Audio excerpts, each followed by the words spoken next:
Mic check, level check, level check, level. Okay. The James Chambers Show contains adult language.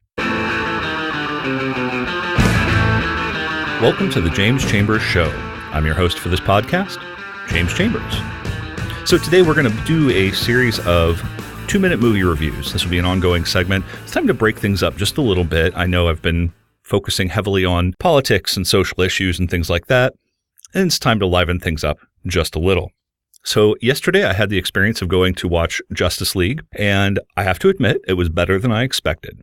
I had expected something akin to Batman versus Superman in terms of darkness, and it was very dark. It still was a very grim, dark film. That's thanks to Zack Snyder, who directs dark, grim films largely.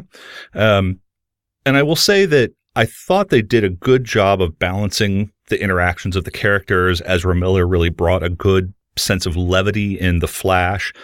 And overall, the actors do a great job. I have to admit, Henry Cavill's CGI upper lip weirded me out just a little bit. I think that's going to be a common theme you hear in reviews throughout the media. But I'm actually more appreciative of Ben Affleck's Batman. I actually don't mind him as Batman. It just took getting over that hump. So I think in the next installment, when they come out with The Batman, here in 19 or 20, whenever the potential release date is, I think it'll be interesting to see. The idea is he's going to be stepping aside, still playing Bruce Wayne, but stepping aside as the Batman and introducing a new character. That's kind of what the rumor mill is saying. But as far as Justice League goes, pretty grim, pretty dark, not too bad. You could see the moments where Joss Whedon, who was brought in at the end to do some reshoots, re-edits, finalize some things after Snyder stepped back. You could see his tone, and that's good. I think his tone brought some levity, brought a little airiness to the film, which it desperately needed.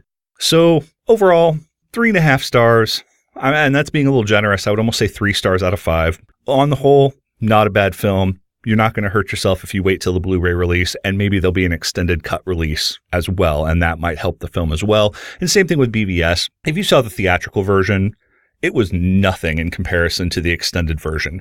Didn't make the movie a ton better, but it did make it substantially better. So I'm hoping that there will be an extended cut for Justice League as well. This bodes well for the DCEU if they can continue to make films that are more character-driven and not visual driven, which this one's still, it's a Snyder film, so it was visually driven.